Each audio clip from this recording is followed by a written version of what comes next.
during COVID, I would watch some of my favorite bands, and they would do the streaming, and they would play from home and everything. And I'm like, wow, that's so cool. They can do that. I'm so happy. I don't have to figure out how to make that happen, Right.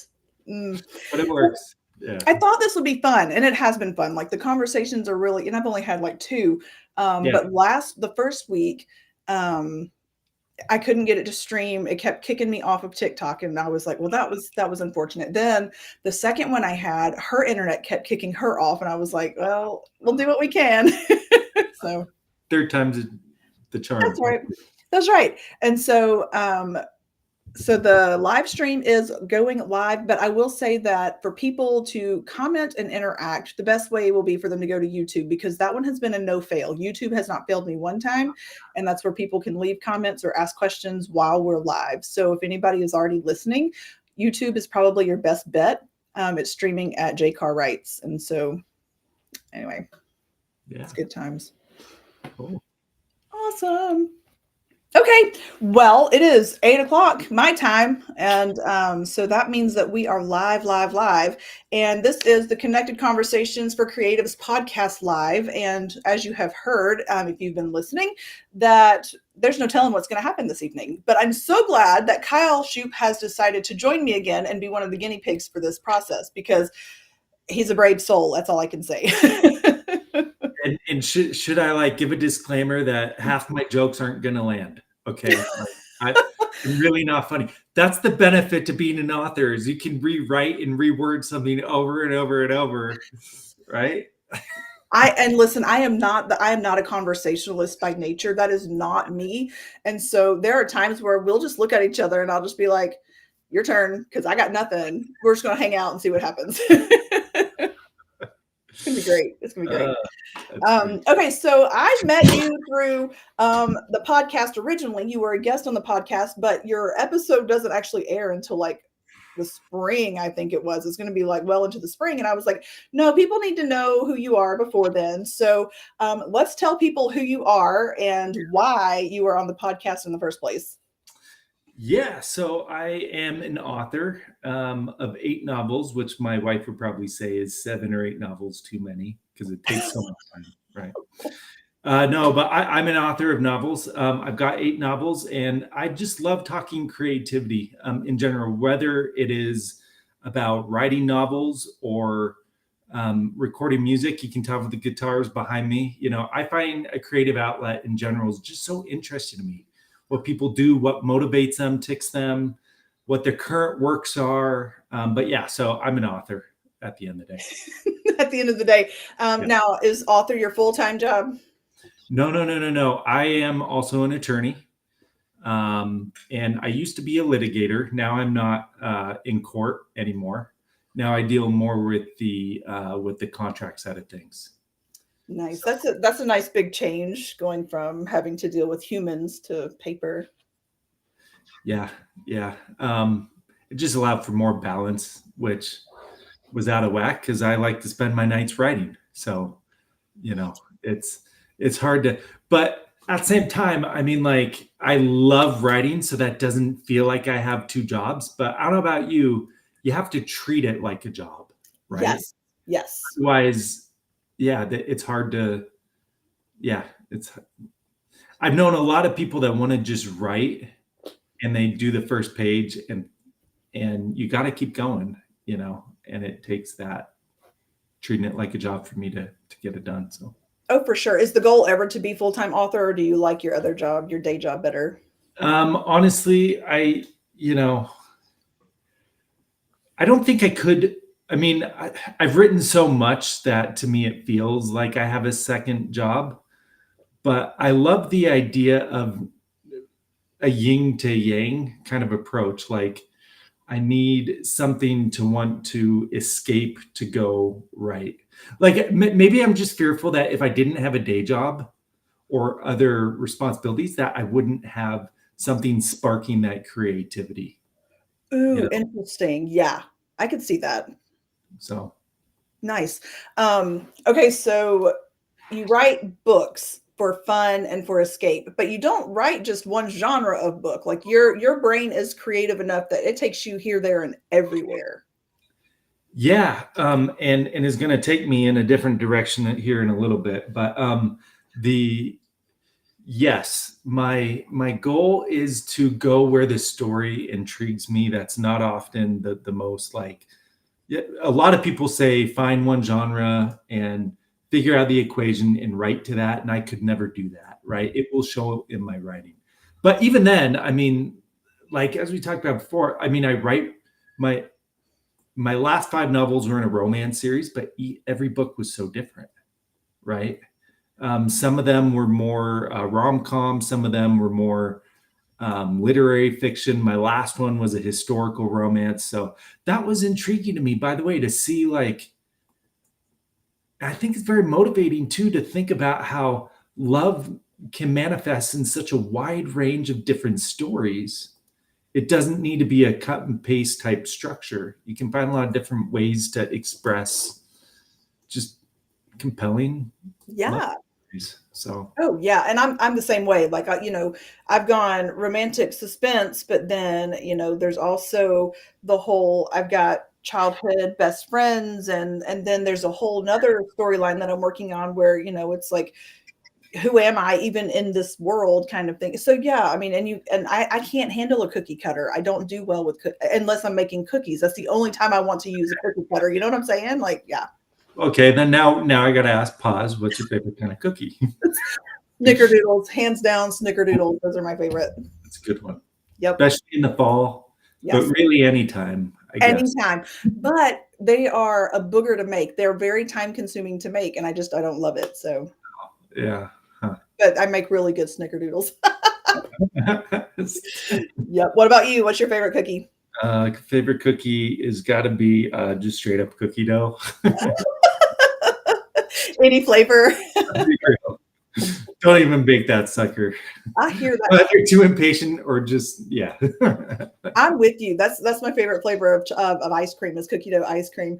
I saw a TikTok the other day where somebody was saying they make this ready to eat edible cookie dough, and it was like $5 for like one of these small things, or you could buy a 2-pound roll of cookie dough for $3. And I was like, that's a no brainer. Like, why would you get the safe to eat when? Okay. Now, question for you, because out where I live, I'm here in Utah. There's a type of business that's kind of sparked up. They sell cookie dough for you to eat, but it's supposedly safe. I don't know the ins and outs. Is that a thing out by where you're at too, or is it just? Yes, so I'm in Alabama, and we actually had one open just before COVID. It opened in our downtown area. And have you had it yet? Have you tried it? Yeah, it's not the same, but it's still cookie dough, you It know? is, but it's like it wants to be cookie dough, but it's not. And so I'm still gonna go buy the Nestle Toll house roll of cookie dough with the spoon and just go at it. Like 40 years later, I'm still kicking. I'm good. It hadn't hurt me yet. I had a novel which it was a taste of love, right? Because each of my novels is around one to five senses. And so I had, when I was writing A Taste of Love, part of me was like, I can't just write a novel and pretend I'm good at cooking. And so I did a bunch of research with my kids. We bake like some stuff, and I have a lot of respect for people that do that, like they're into baking. You know, baking's not my thing. But I gained a lot of respect for people that could do that. Before I started writing books for my job, I owned a bakery, and baking is one of my favorite things in the world to do. Really? You owned a bakery. I did. I did. We were Green Acres Bakery because the street that we live on is Green Acres Drive, and I started baking cookies for. Now, what's really funny is I was not a baker until I became an adult, well into adulthood. I Okay. actually was banned from the kitchen when I was a teenager because I would set fires in the oven on accident. Like it was never on purpose, but so it was really never one of those things that anybody ever thought would happen. But I saw a recipe for oatmeal cream pies, and I was like, "Ooh, that sounds good," because I don't like Little Debbie oatmeal cream pies. Like that is gross. But the recipe, I was like, oh, that sounds good. And then I did it. I made them myself, but then I changed a few things because I can't stick to a recipe ever. And I had somebody say, hey, will you make me some of those? And it just kind of snowballed from there. And next thing you know, we were doing festivals and that kind of thing. And but then it just got so expensive. We actually, this was the first year that I kind of just completely shut the bakery down because it was just too expensive to keep going. Okay, let me ask you, because we talk about creativity and you not being able to stick to recipe. That's a real thing. Or do you find creativity in baking is a real thing? Hmm. Absolutely, and that's one of my favorite ways to express creativity. But Right. like people are like, "Oh, do you decorate cakes?" I'm like, "Heck no, that is not the creativity that I have. I can't do cookies, I don't do cakes, but I can bake, and I can tweak things well enough to make them my own, and they're always better than what you would get if you followed the recipe." Yeah. So yeah, it's absolutely creativity. Yeah. How do you Mhm. compare your creativity in baking versus that of writing? It's a very like vague question, but I'm curious.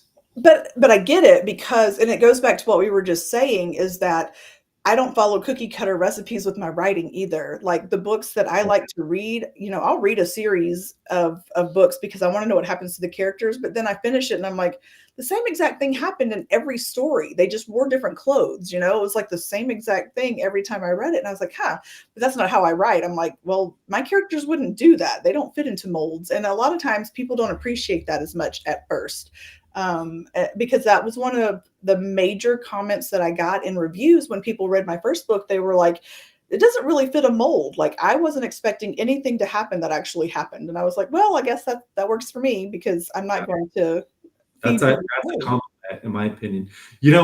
When I switched from writing, so my first three were middle grade fantasy, and I had kind of had some dialogue back and forth with a romance author when I was only writing fantasy, only ever intended to write fantasy. And when I felt this spark to switch to these love stories, this romance, I actually reached out to this author. I won't say who it was. I have a lot of respect for this author, but I still do, and I always will. I asked for some advice and was kind of surprised that this person's advice back was there are tropes, which I totally get. And then here is kind of the formula Mhm, for mhm. things. And I read through the formula and I took it with a grain of salt. But I always strive for more than that. Isn't it the same thing when you watch a movie? You ever watch a movie and you're like, oh, I know how this is going to end. Maybe we do this more as writers, right? We tend to analyze the movie a little bit differently. But you watch a movie and you think, oh, I see where this is going. But then it goes in a different way that's better and it catches you off guard. Yes, And then you're impressed by something. And to me, I'm like, that's what I hope to do with my novels. I want to like surprise myself, yes. you know? Mhm. Uh, Oh, yeah. I'm the same way. Like, if I can predict it, which and it probably drives my husband crazy. I've never actually asked him, but we'll be sitting on the couch, and I'll be like, "Well, they did it," or "This is gonna happen," because, that's what every formula because that's what it is, it's formulaic. It's like there is an outline. So that leads me to ask, are you a plotter or a pantser? Like, are you a discovery writer, like, it just kinda happens, or do you plan out your books? yeah. First off, I want to make it clear I do wear pants. Okay. Yes, that's a discovery writer is why I changed the way Low, I low did hanging fruit, right? I do wear pants. I am like it. middle ground, and what I mean by that is like when I decide I want to write a novel, I know points A and generally point Z, and I know a couple other points, point M and Q along the way. And but to me, what drives me is that feeling of getting from point to point and thinking I have an idea, but then during the writing process, it develops into something different and better than I anticipated. honestly, that is a feeling that is so hard to describe and is so much more enjoyable than I can even put into words. You know what I mean? Oh yeah, and so that's why I was wondering, like, if if people outline, if they are plotters and they know this, and this, if it's easier to fall into the formula, whereas like I don't stick to an outline. I can't. I have tried it. Like I cannot because it changes too much in my head. And so I wonder if that's why like recipes and formulas and outlines just don't work for me. Like I just can't do it. Well, and you're still live, so you obviously haven't baked anything that's like you haven't gotten in too much trouble yet. I will share this. So, and by the way, on my these are my novels back here, but I don't know if you can see if they're in frame or not. But I will share a quick kind of background story about how I got to write that way. So there's one of my novels I'll pull out. This is the second in that middle grade fantasy trilogy right Mhm. here, which so being a trilogy, when I found it very difficult to like, I had to plan more, right? Because I'm not just planning that book, I'm planning with the last book and how the middle book would fit into that, feel like a self contained story, but also hit certain plot points, right? Mhm. And so um, I had done a ton of outlining for the novel Right. in terms of how like so it's Asa and the Seven Ancient Wonders is that book. That's the middle of the three. And my main character is Asa, and he was going to travel to each of the seven ancient wonders. And I'm totally oversimplifying the plot, right? But those seven ancient wonders from the real world, right? The Pyramid of Giza. Yeah, I can name them all, but I won't get into that. But anyways, Lighthouse of Alexandria, all those were found within his wizard world. And I had plotted out about how that would match up in names of characters based on that and everything. And then I moved and I couldn't find that paper anymore. This was back before people used Google Docs in the clouds. I'm dating myself, telling you how old I am. Like this is probably back in like 2000. Anyways, I won't go that far back. And and I had lost the paper, and I was just like, "Are you kidding me?" And but I still wanted to write the novel, so I just went for it, and I just went for it with writing page by page by page, and just think about it afresh, and it became much different than I thought, and I loved it much better. And then guess what? After the book was done, I found that paper, and I looked back at it, and I thought, I mean, this would have worked, but I like what I did way better than that. And so that kind of taught me like if I plan things out too long, it needs to develop as you write it. But also I think there's a lot of people that kind of they plan instead of write. You know Yeah. what I mean? They use plan Yeah. to decide. So Yes, yeah. I actually had a conversation with a lady who was like, "Yeah, I've been working on my book for a while now." And I was like, "What's a while?" And she's like, "10 years." And I was like, "Why isn't it published?" Like, "But I've rewritten it like 4 times." I'm like, "I think we're thinking too hard about this. Like, Yeah. you're thinking way too hard because if you have a story and you spit it out the first time, great. Let's get it out there, put it with an editor, and then start on your next one because clearly you have too many ideas going on in your head, like, I see a comment says checklist yes, outlines nope, and that's great. I tend to write my checklist, by the way, because we all get interrupted with real life or yes, maybe writer fatigue while writing, and we know where it's going to go. We're on the precipice of writing it, but we just need to end writing. And so I tend to create kind of a bullet point checklist at the end of my document. I'm still old school. I know there's a lot of different tools out there. I still use Word. Okay. yeah, And it just works for me. It's kind of like Jerry Seinfeld. I think it's Seinfeld. Yeah, Seinfeld still uses yellow legal pads and writes out all of his jokes. He just found his method. That's my method. yes. I And love at it. the very end, when I stop, I'll put that checklist. But my favorite thing is picking it back up the next day, having ruminated on things, looking at things, and said, "Whoa, no, no, no, no, no. That would have been. I know something better now." Yes, absolutely. And I use a Word document. I was over here digging through my pile of stuff. This is for the book that comes out in February. This is my timeline of how I'm keeping up with what happens when, or the book that I'm currently working on. I have each chapter. This is what I think might happen in the chapter, but it's not an outline as much as it is like this was an idea I had while I was writing this chapter.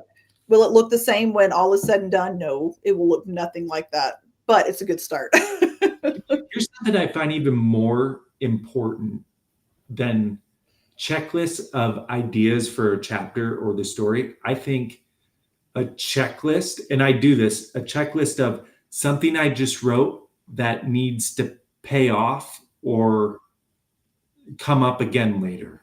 You know what I mean? Yes. Oh, yeah. The notes pages that I have. Mention this, later on, and that's the Yeah. most important thing.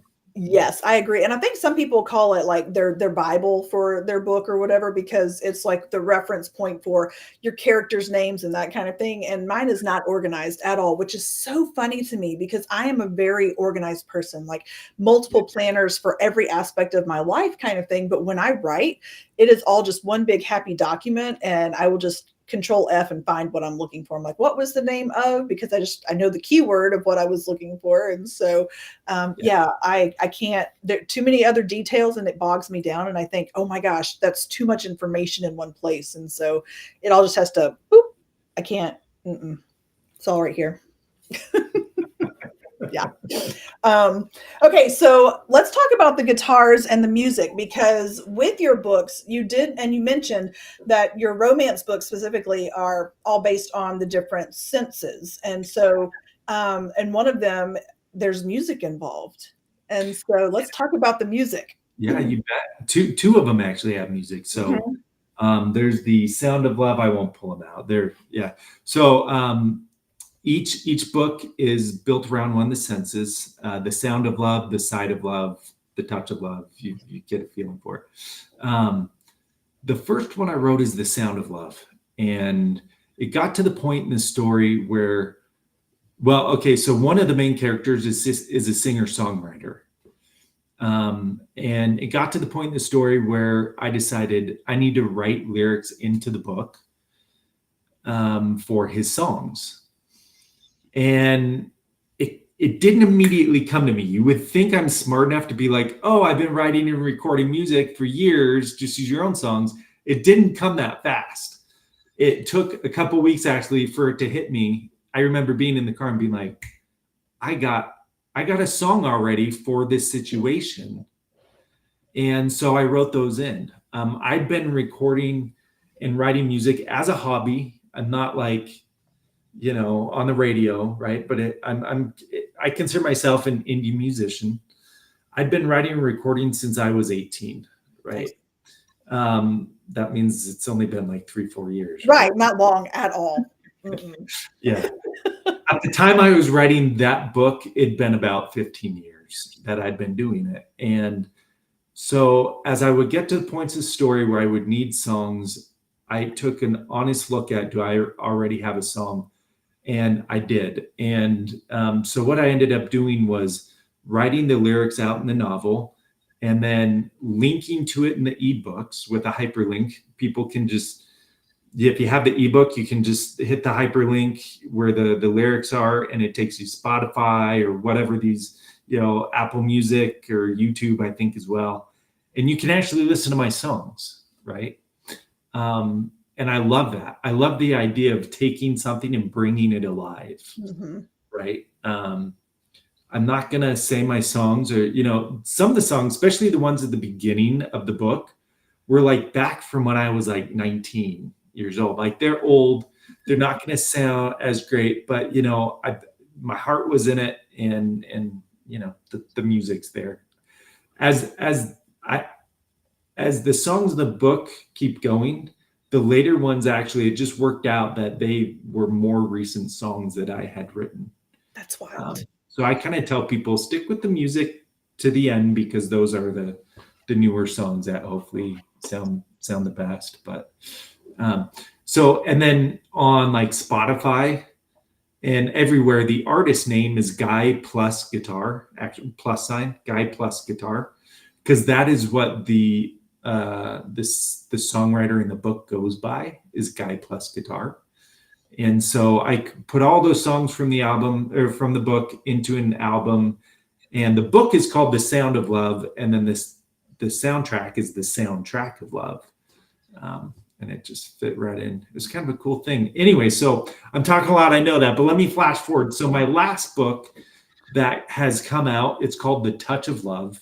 Music was a heavy part of it, because there was one song that I wrote back again when I was like 19 that has just stayed with me over the years. Like, it just, in my opinion, has gotten better with age. Like, I play it live now differently than I did back then, and I just love it. And it's a love letter from a guy that's out at war back home to his love. And I always wanted to write a historical romance, and so naturally I put that in, and it plays a seminal part in the novel. It's a letter that is written to the main character. So So yeah. when you're writing lyrics to these songs that you've put in your books, and some of them, you wrote, like you said before you were writing the book, do you like get into your character's mind and you're like, okay, this is how this character would say these things, and it becomes a song from their point of view, or is it you writing a song that just so happen fits with your character? All of my songs were written before the books, All of them. all of them. Wow. However, I went back, and this was really hard, like technologically, because like, anyways, I went back and found the initial files I had recorded them on, like 15 years or 10 years ago, or like it spans 15 years all the way up to like a year before the book started writing. But luckily I had kept those hard drives and everything, and I'd say maybe like 5% of the lyrics I rewrote to fit the specifics of the plot. That's Right. wild. That's wild. Like, It what are was the it was chances? crazy. It Yeah. was like when this hit me and how well the lyrics fit in to this story that was completely unrelated, just a bunch of songs I had written, within the last 15 years. It was weird. It was almost like I had known that I would one day write a novel, but I didn't. I had no Right. idea, you know? It was like, it's the type of coincidence that someone builds into a movie. You know what I mean? Like, Yes. I mean, it kind of makes you go, there's some sort of divine intervention here. Like, it was just kind of a moment. yeah, yeah. Yeah. Wow. That's So, cool. Okay. So do you prefer writing the music to your lyrics or the lyrics to your music? um, I prefer writing. So, what happens typically when writing a song is there's something that starts out that just, I feel the rhythm with words, and then I build on that, right? So it's almost like the first step is the lyrics with how I would sing them come to me. And then the next step is to build the music around that, right? But it's not as though I can't do a good job of like writing something out on, lyrics out and then finding a melody that goes with that. It doesn't work that way, right? So, Yeah. I in my the book that comes out in February, it revolves around a guy who he lives out his dream to become a country music star. And there are a lot of original songs that I have written to go with that, but I don't write music. And so I'm like, I can't even hear in my head how it would go. So it's more like really fancy poetry that you could put to music if you wanted to. And so I have asked multiple people, I'm like, hey, music, make it happen. Can we work together? And they're like, I don't know. It's really, and so some people are really weird about putting music to other people's lyrics. And some people, I just can't put it's music. hard. It's Yeah. hard Like, because, mhm. like, okay, here's what I've learned about creativity and consumption of books versus music. Books, people will finish a book even if they don't like it. Yeah, Music, people judge in the first 5 seconds. for And sure. even if they hear one song, they judge you as an artist. All your songs within like 5 to 10 seconds, Yep. right? Oh, yeah. So the idea of writing music that would I could get why they would like say that's a tough thing for me to do because they might put their heart and time into it, and you'd be like, that sucks. That's not what I want. Sucks Yeah, not as in bad music, but that doesn't it's not fit what. looking Yeah, for. exactly. Oh yeah, because I'm specifically like it's '90s country, right? It happens like in the '90s, early 2000s, which has a very specific sound to it, and Yeah. that's not what people are doing right now. And I'm like, no, I need somebody who will go retro for me. Let's go retro, because the '90s are indeed retro at the moment. No, So. don't tell me that. Don't tell me that. I need to find an old guy my age to write a song.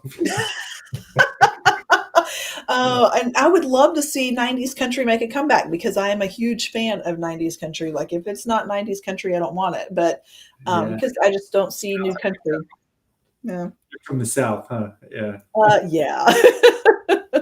Yep. As a matter of fact, I was not allowed to listen to country music because it had such negative messages in it, and I was like, "Guess how I'm rebelling?" I mean, that was definitely not the worst way I rebelled, but Right. yep. So, do you want to play one of your songs? Sure. Yeah. Pick a guitar and I'll play it. No, I'm just kidding. I have the main guitar. So, by the way, these three guitars I call my three amigos. Right. Nice. Come on, everybody likes three amigos. Oh, I absolutely. don't know which one is Ned, Lucky. What's the third one? But anyways, yeah. So these are my three amigos. So I hear that teamwork makes the dream work. So that's yeah, they are the same. I love these. These are my kids, my babies. love it. Just don't tell my real kids. I just said that. You don't know that. Okay. It's better than having a favorite kid. I mean, honestly, Well, that just depends on the day, right? I only have one. So Okay. So can you hear me? Okay. yep. I don't think I've done this before. So this is the first time. Excellent. This is kind of cool. Pretty Bring awesome. it on. Should I introduce the song or just play it? Sure. What do you want? Yeah. Okay. Go for it. Okay. So like I said, the most recent book that I released is The Touch of Love. And there was one song that I wrote when I was like 19 that stayed with me. And that's what I'm going to play.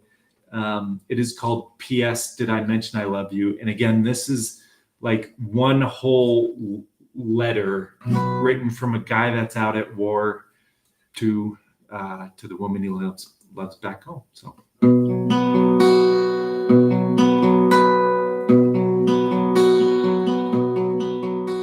Dear Catherine, time flies by and you're still far away. I write this letter, but words can't put on a page the way I feel. 'Cause here I am, the night broken. I'm drinking whiskey, weighing out my days. And in this war, I die for you. And I remember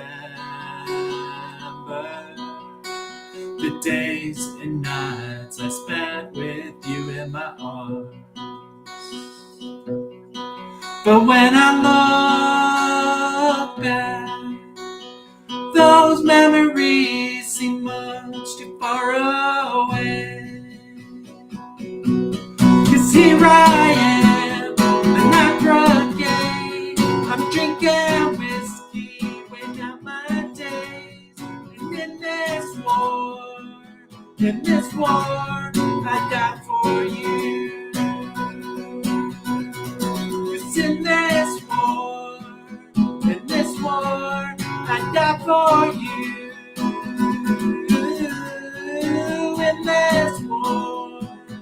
In this war, I die for you.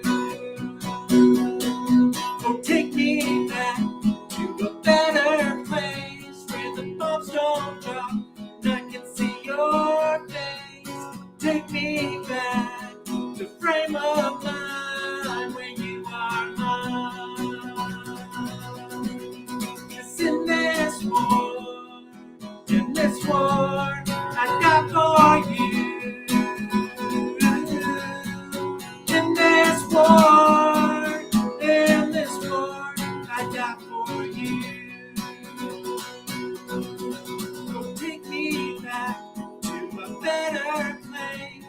with thoughts don't drop, and I can see your face. Take me back to frame of mind where you are mine. P.S. Did I mention I love you? Nice. That's Yeah, awesome.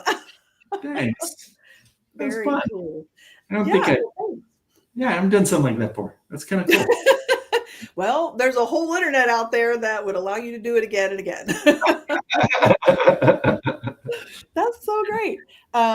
The guitar is one of those instruments that I've never been able to pick up and master. I would love it. That would be amazing, but that's just not for me. So I'm always envious when other people can just pick it up and be like, ta-da! So good for you. Thank you. Yeah, it takes a lot of. It's kind of like writing, right? You ever?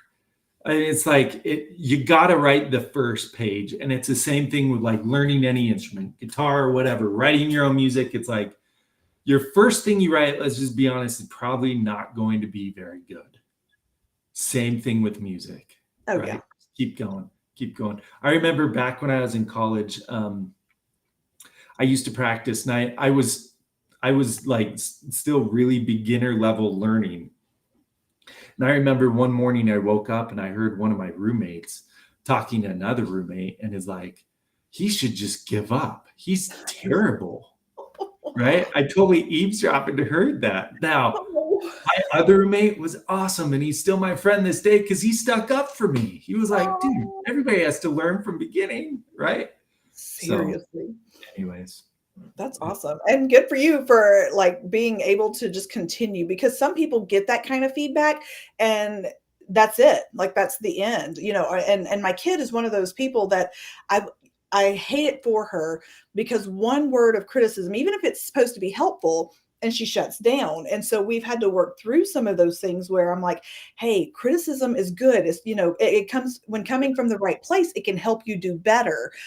So she has been playing the piano for several years and she's so great. If she would just practice more, like she would be amazing. But it takes time and effort to sit down and practice, which is not what she wants to do because there are other things vying for her attention. But she played in church Sunday and she did such a phenomenal job. But at the same time, she finished and she goes, I would really like to practice more so that I can do better next time. And I was like, whoo, like there's hope. How old is she? She's 14. Wow, to hear that from 14, that's so cool. I was like, it was amazing. So anyway, but that was the thing, that I would say those kinds of things. I'd be like, hey, if you practiced, and practice is good because I hated practicing, but music was so natural for me that I didn't have to practice. But piano, you can only go so far. If you don't practice, it's kind of like, well, I'm stuck here in this one place. And so anyway, so to hear her actually come to the realization that practice might be okay. Yeah, right. Maybe. Yeah. Yeah. Maybe. I think sometimes I look back at how, when I was learning years ago, and moments like that with my roommate, I kind of wonder, was spite a very strong emotion for me? Maybe me hearing him kind of be like, oh yeah, I'm gonna actually learn to play then and show you. That's right. And you know what? Whatever motivates you. What was that? Whatever motivates you, whatever gets you there. True. That's the thing, being an author, I don't think like we talk about enough though, is like we write all emotions. We write on a wide palette of colors, right? And we have to be able to understand, empathize, and put ourselves in the position of those emotions and be able to control them. So when we're done writing, whatever the scene is, we don't let that carry into our personal lives, hopefully. Yeah. But yes, spite must have been a big motivator for me back then. And for real, and if that same criticism was, if somebody was to say, "Oh, that wasn't great. Let's keep trying," that would come across so differently. So when we give feedback, maybe we should also learn, on the flip side of things, to give our feedback a little more gracefully. Because I have seen a lot of people. There's a certain book that came out. It was the second book of a series, and people have just gone mad about their reviews, and they took it a little personal because the author refused to make a statement on a certain thing that was going on. And so they attacked the author.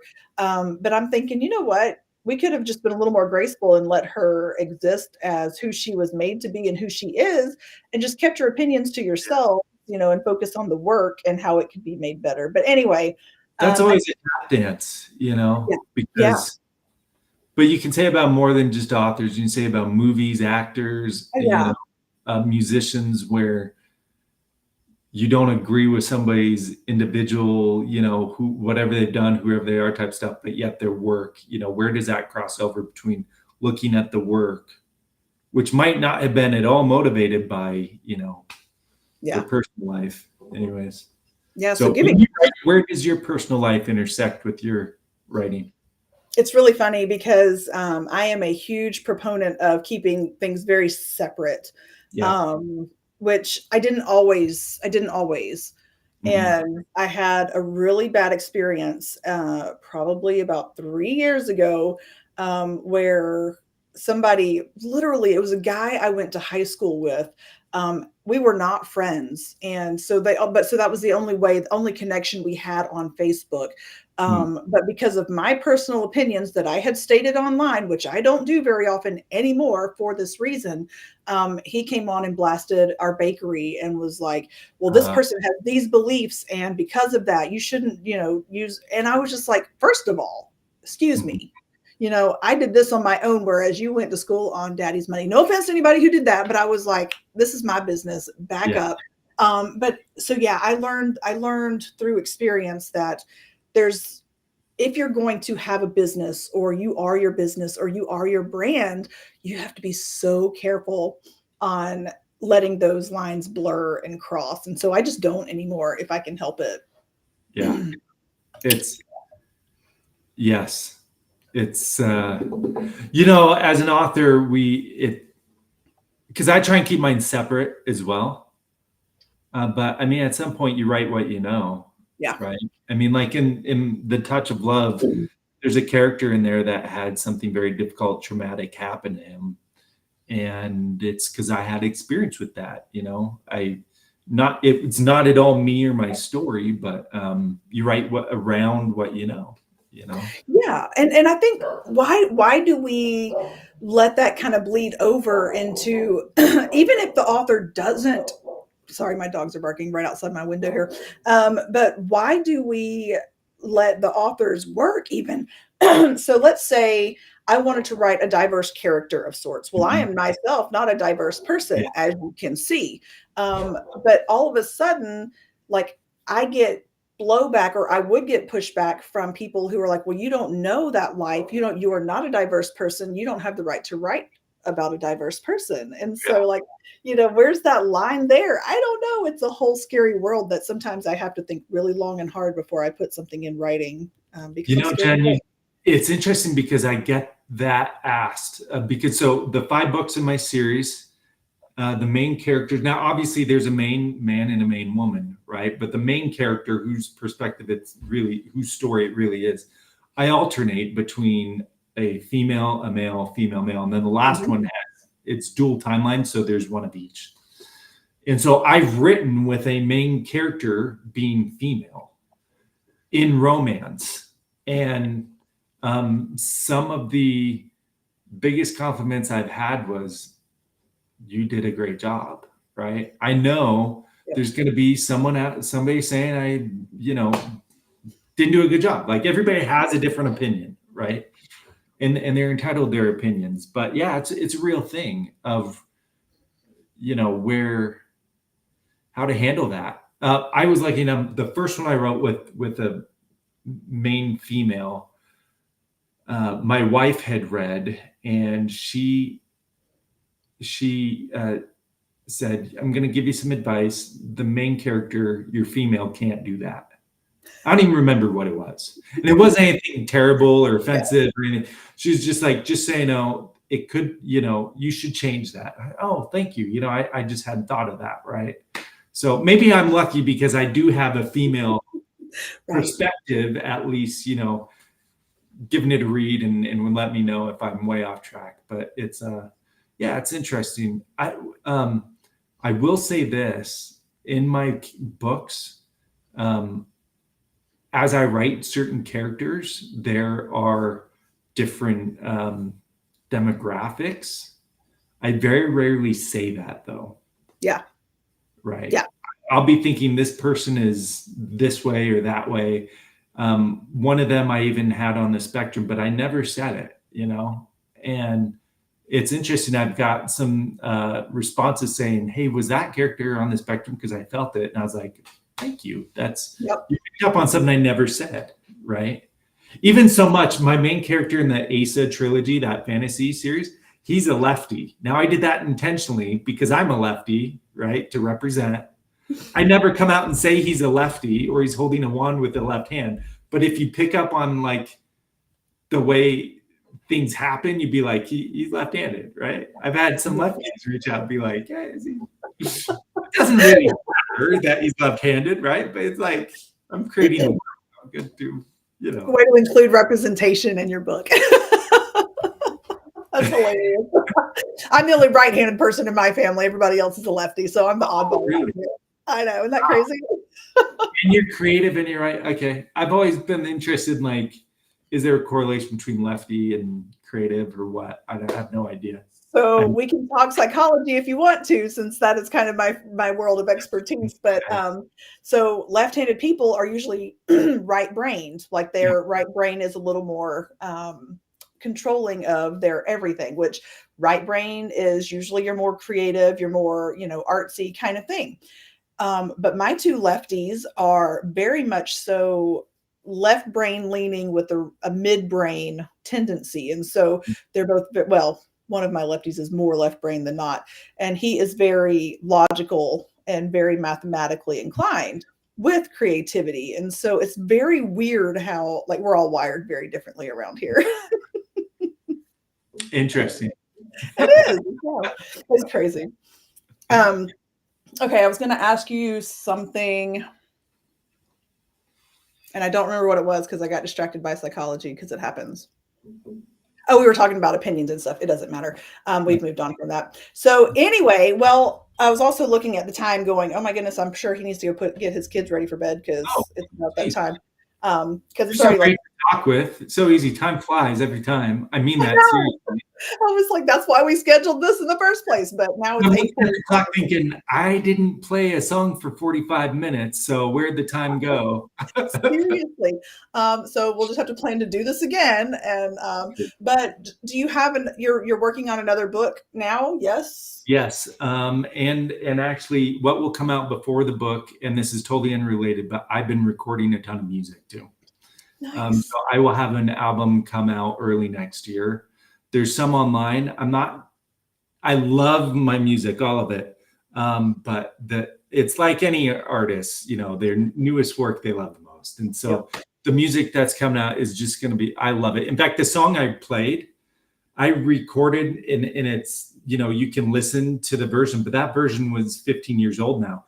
I totally redid this song and had some symphony with it and all this stuff. Anyway, so, but yeah, so I have new music coming out that will be early next year under the artist Guy Plus. And yeah, it's plus guitar, Guy Plus Guitar. But I am writing, a new novel. I've been keeping it a little under wraps just because it is a total change. It's not in an existing series. It's going to be a standalone. It's going to be a different kind of love story, but still a very strong love story. I'll give a little bit of a tease just to you, Jen, because you're awesome. Should we cover everybody's ears? No, it's fine. Here. I create a playlist that I listen to as I write. And I will just tell you, I'll tell you the name of this playlist. Okay. It's not the name of the novel. Okay. The name of the playlist is Things My Father Taught Me. Oh, And nice. it's not a story about me. So when I say things my father taught me, it's not about me, right? And it's not about anybody I know. It's a complete fictional work of art. But a motivating movie for me is Field of Dreams. Sometimes I don't know about you. Sometimes I watch clips of movies just to get me emotionally to where I need to be to write a scene or to continue writing that chapter or whatever. And I can think like some of my books, it's been that the scene from The Notebook. I wrote you every day for a year as it's raining down and the kid. Oh, so anyways, another one was the Jim and Pam kiss scene from The Office, right? Casino night, Yep. amazing. This one, I to get myself in the mood to write, and this is a very vague thing. Like it, anyways, is the very end of Field of Dreams, just where the father plays baseball with his son. Mm, They share that moment. They know, you find out at the very end, they know who each other are. Um, and it's that kind of feeling love it. that I'm shooting for in this new novel. So That's awesome and there's exciting. And no release date yet. It's no it's release date. Got it. it's pretty early on, but it's going great. And so yeah. Anyways, yeah, that's what I'm working on. So, That's exciting. Have you worked on NaNoWriMo? Have you done any of the novel writing month goals where you're supposed to write 50,000 words in November? in the past, I have. Yeah, I had one of my novels, The Side of Love, which I will just write here. The Side of Yep. Love. This I wrote.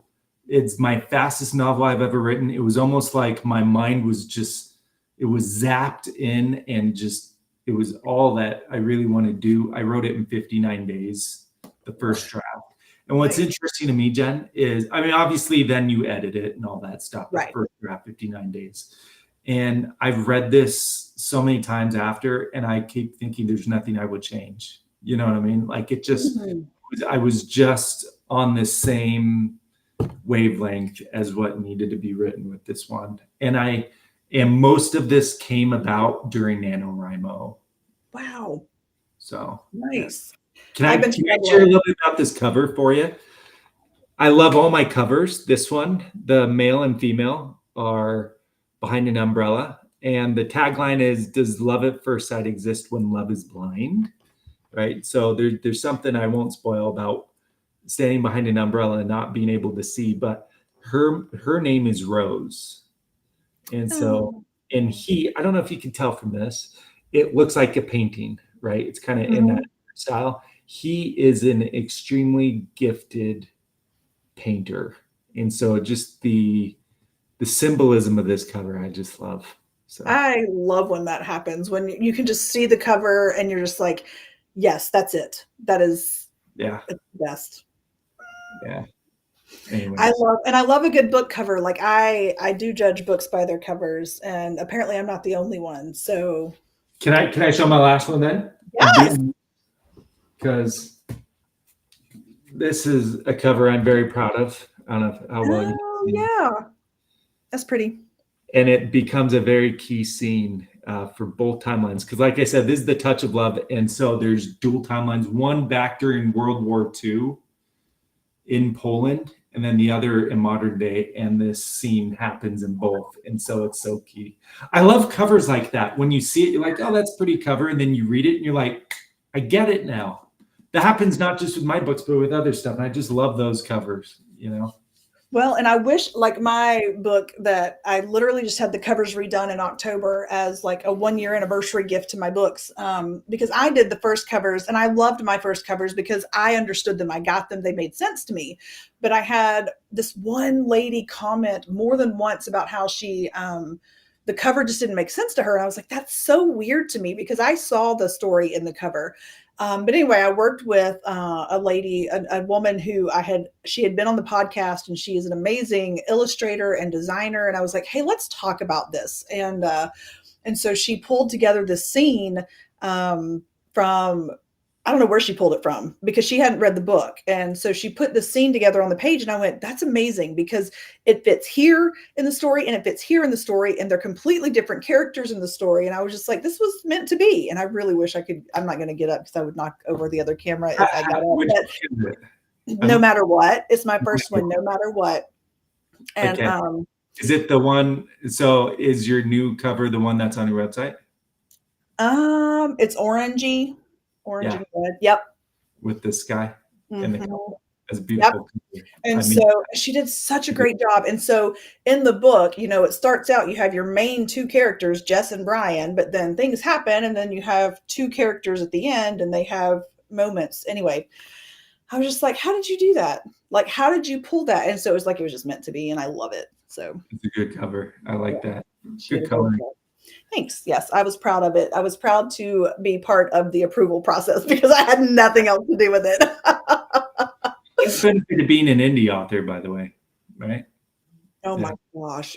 Yes. And I'm so excited because my book in February, the girl that's designing the cover, or we're working together on it. We haven't quite gotten there yet, which I'm really nervous about because February is not that far away. But she is in college studying graphic design and she wants to do book covers. And I said, hey, I'll give you a shot. Let's do this. And she doesn't want to be paid for it. And I was like, obviously, we're going to have a contract and you're going to get paid for it. But she sent me An attorney talking to you, very good move. yeah, right. I was like, She doesn't want to be paid for it yet. right, exactly. And so, you know, bless her heart, and because That's cool. she's just trying to be so sweet and generous, and I get that she's a nice girl. I know her from church, but and so she sent me the first draft of it, and I was like, that's so great. Now let's work together to make it just a little bit different. But she did such a good job, and so I love to be able to offer that up because if you're with a traditional publisher, you can't just go pick your book cover designer and be like, hey, make me a design. You know, like you don't have that freedom. That's so cool. It is cool. I'm very happy and excited. Anyway, okay, so where can people find you, your work, your music, and all of that? Oh yeah, thanks for asking. So just Amazon, Kyle Shoop, Shoop. All my novels are on there, both in ebook, paperback as well. I've got two of them also on audiobook. I figured since I record music, I should also record the audiobooks. And so, yeah, just look me up on there. My website is kyleshoop.com. Instagram, I go by writer Kyle. Facebook, it's author Kyle Shoop, Shoop. And again, if anybody wants to listen to music that I write and record, thank you. It's on Spotify, all the streaming platforms under Guy Plus Guitar, and plus is the plus sign, Guy Plus Guitar. And yeah, thanks for having me on, Jen. Absolutely. And you will have a full episode where we talk even more about your work and about just being an author in general. It comes out in the spring, and I will make sure that goes up when the video posts permanently on all the websites that are out there because I was silly and left it sit. Unless you have that date on hand, I don't have it right in front of me when your episode goes out. Okay. Yeah, it was. Here. Yes. Okay. Cool. So that's where it was. Absolutely. February 14th. You're my favorite podcaster. Yay! You're a romance author. I love it. That's so great. Oh, and your books are on Kindle Unlimited, yes? Oh, yeah. Thank you. Yeah, they're all on Kindle Unlimited. Yep, so, that's huge because people want to know that they can find it on Kindle Unlimited. Oh, yeah, that's huge. Yeah, totally. So just, again, Kyle Shoop, Shoop, that's the author. This series, the romance series, goes by the Senses of Love series. So, yeah. Yep, absolutely. Kyle, once again, thank you. And let's do this again sometime. Happy anytime. Thank you so much, Jen. Yes, have a great evening. You too. Hey, bye.